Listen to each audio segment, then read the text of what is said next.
Começa agora o programa O que diz Kardec. Este programa tem o objetivo de levar a você as informações contidas na codificação espírita. E o responsável por isso foi o senhor Allan Kardec, né, Milton? Com certeza. Conosco, como sempre, Milton Felipe. Estou bem, estamos aqui prontos para mais um programa.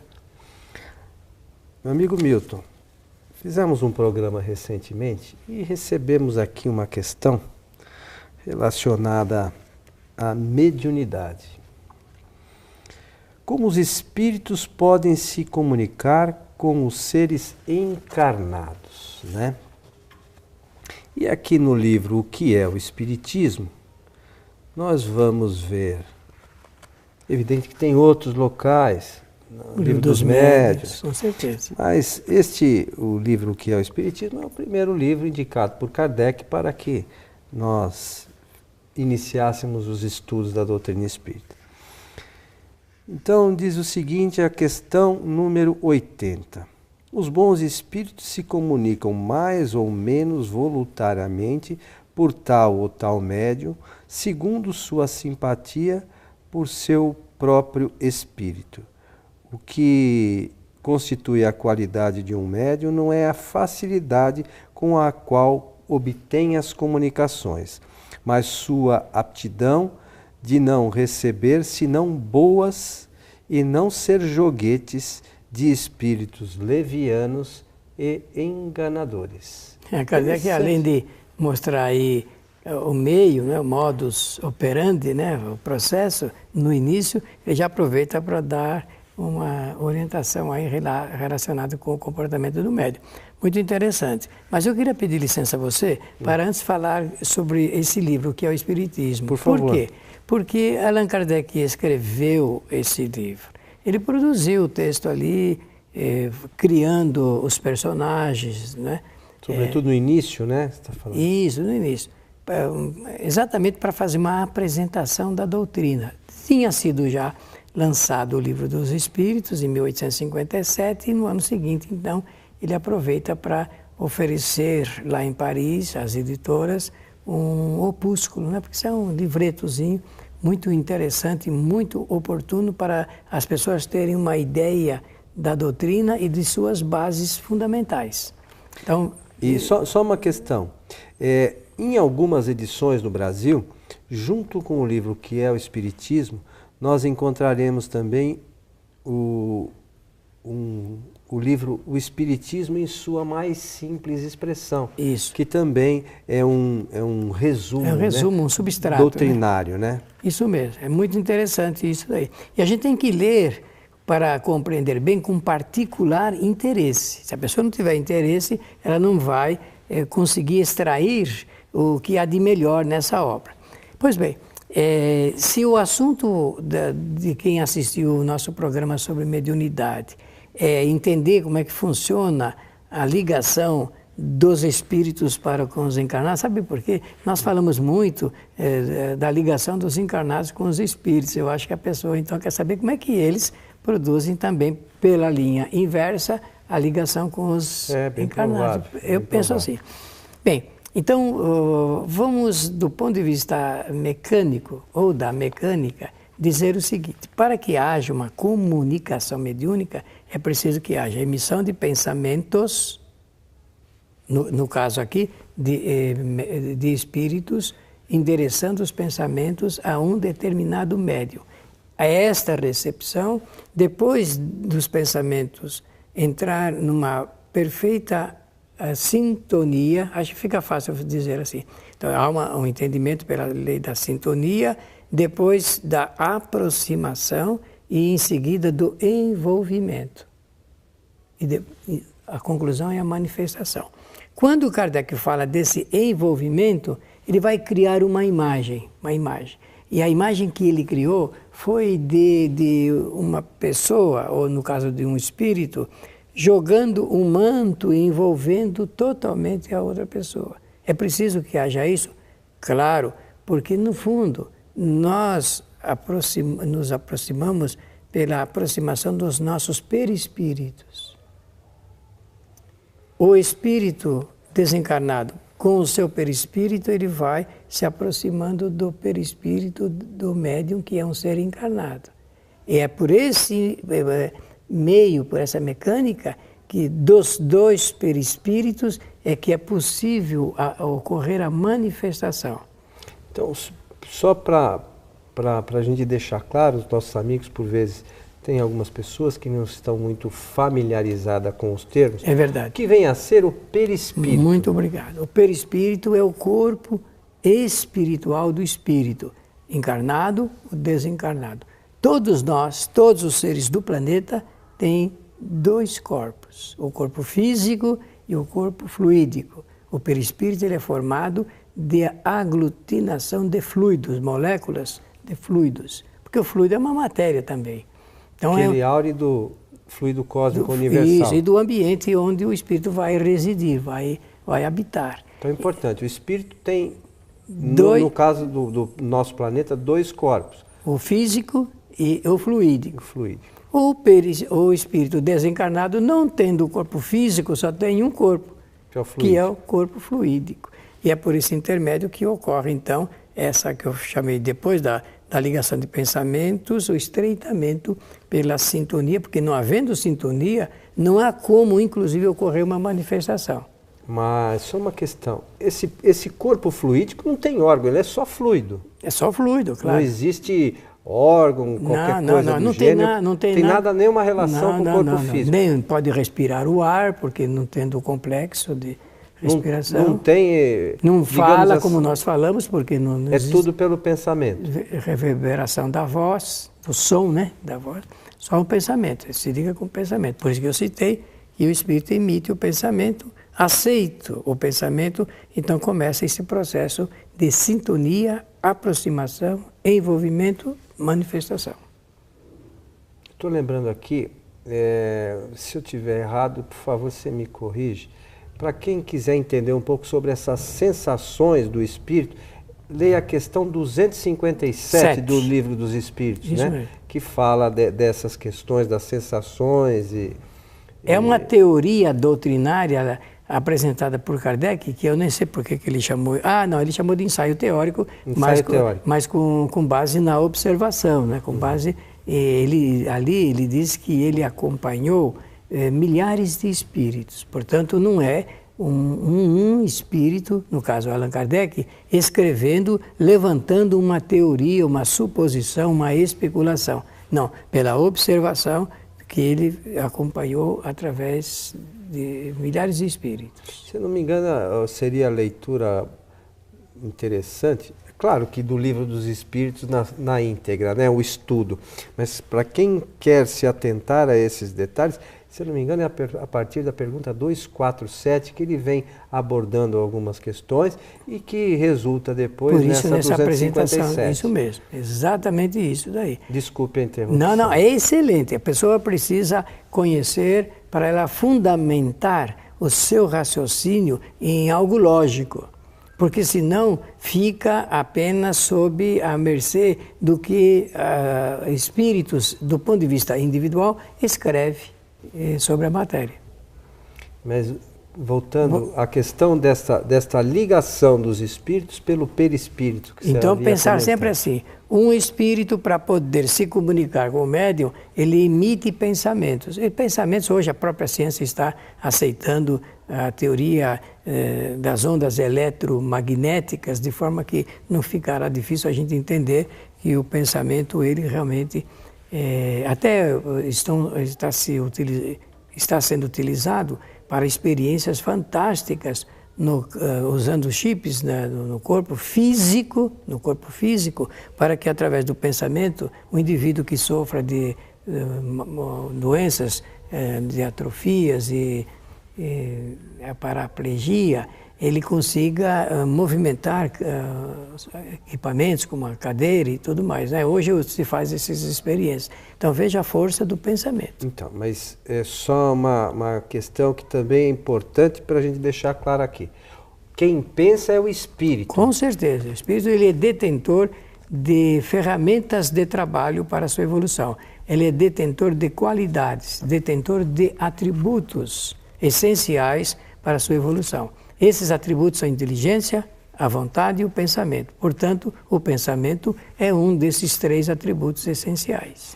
É só um detalhe aqui que eu queria para os nossos amigos verem.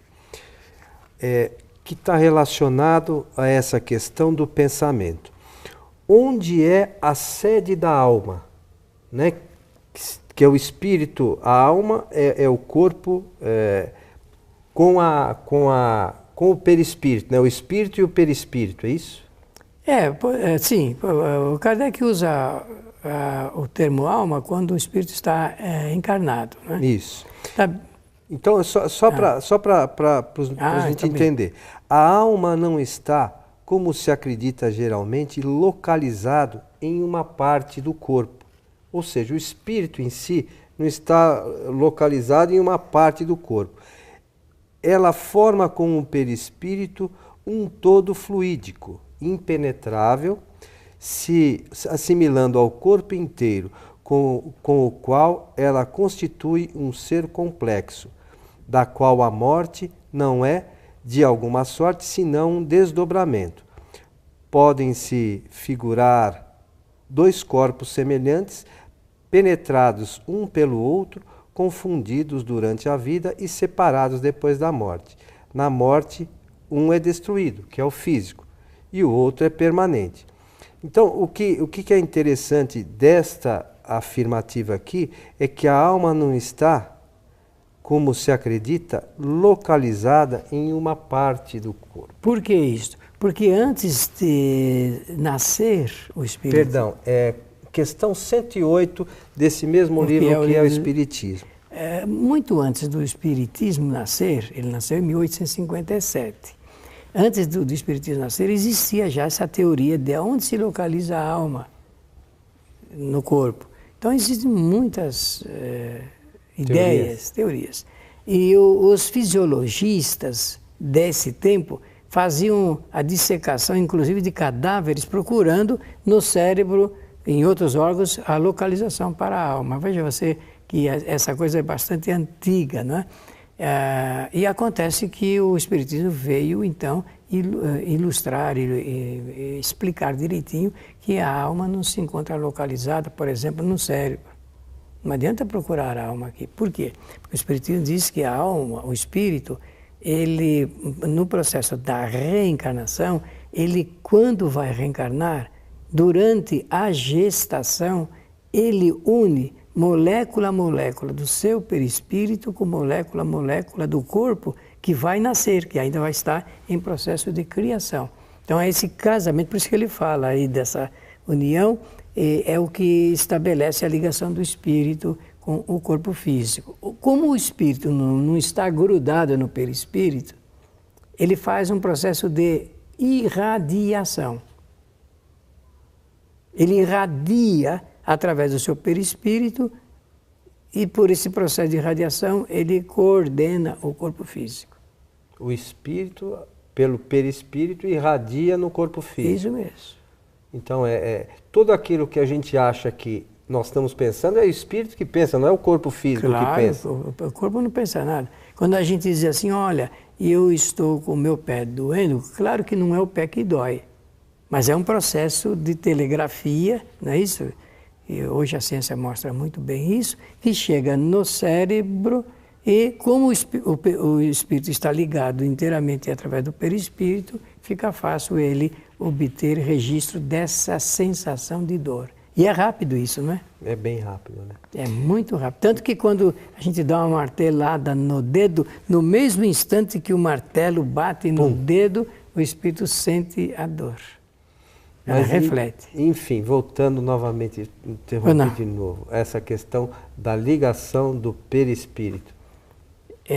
Então, o perispírito ele é composto de moléculas, sendo matéria fluídicas, eu posso usar essa expressão, e o espírito ele usa de propriedades que o perispírito tem. Essas propriedades são de expansão, expansibilidade, de retrabilidade, ele se encolhe. O espírito, com o pensamento, ele pode reduzir o perispírito a um tamanho milimétrico, digamos assim. A outra propriedade é de conformação ao ambiente e de penetrabilidade. Por ser as cadeias moleculares do perispírito, um tipo de matéria sutil, pode interpenetrar na matéria. Por exemplo, com o perispírito, o corpo não tem essa propriedade, mas meu perispírito eu posso conduzi-lo e atravessar esta parede. Só para efeito de ilustração para nós e para os nossos amigos. Durante o sono físico, o perispírito vamos chamar, se desprende do corpo, ou o espírito tem por essa possibilidade de expansibilidade, o perispírito se expande e sai do corpo e vai a diversos lugares. Ele fica ligado fluidicamente e como se fosse elástico, né? Uhum. E ele vai para onde quer. Não existe distância, porque é cadeia molecular, conforme nós estamos falando aqui. O gás de cozinha, ele tem essa propriedade também de expansibilidade, só que ele não atravessa a matéria sólida, ele fica conformado, mas se abrir uma porta, essa cadeia ela vai se estendendo. Já o perispírito tem essa possibilidade de atravessar também a matéria não causa nenhum impedimento. E quando você falou da conformação, da distância, o espírito está onde está seu pensamento, não é isso? Se ele quiser, por exemplo, vamos imaginar, durante o sono físico, nós vamos para o Japão, que é o outro lado do planeta, né? Nós podemos ir sem problema. O perispírito, né? Nesse momento, fazendo essa reflexão, Kardec, então, sutilmente faz essa pergunta. Então, eu posso concluir que o espírito é o pensamento? Resposta, não, porque o pensamento é um dos atributos essenciais do espírito. Olha que coisa importante.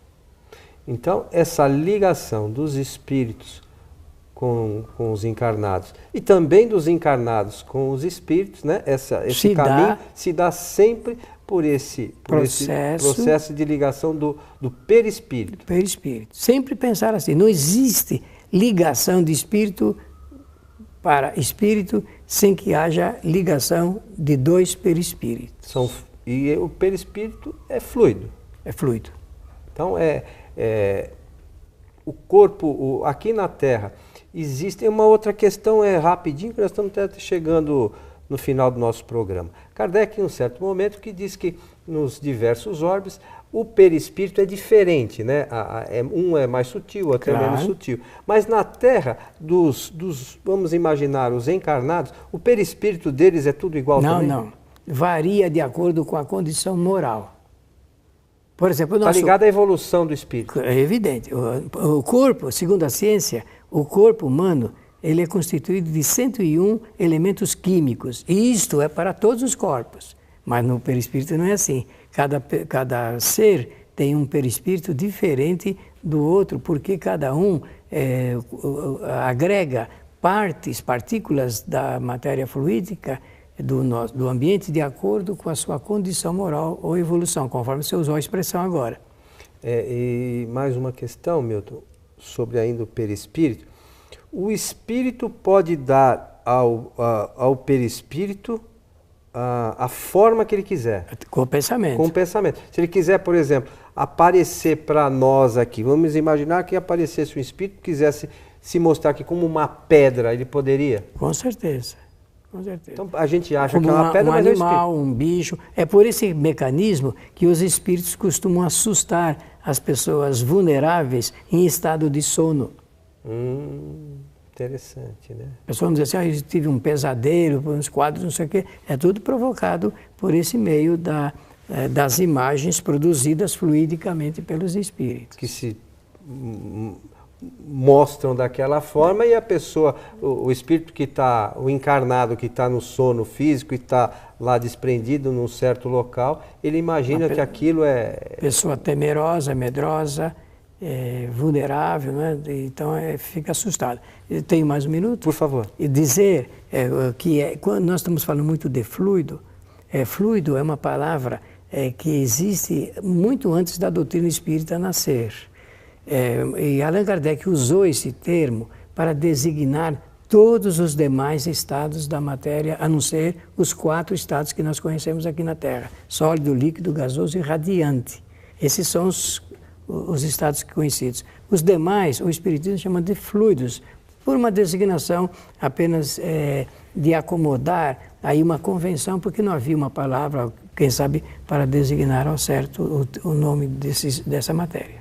Então fica aí a sugestão de leitura lá do Livro dos Espíritos, questão 257, não é isso? Isso mesmo. Mais algum item que você do Livro lembra? dos Médiuns, no capítulo do Laboratório do Mundo Invisível, que é muito importante para a elucidação desse tema. Estamos chegando ao final de mais um programa. Agradecer O que diz Kardec. E oferecer aqui o meu abraço fraternal para todos. Lembramos sempre que o nosso programa está disponível no site www.kardec.tv. Lá você vai encontrar este programa e outros programas que nós produzimos para os esclarecimentos espíritas. A você que esteve conosco, um nosso abraço e até o nosso próximo encontro.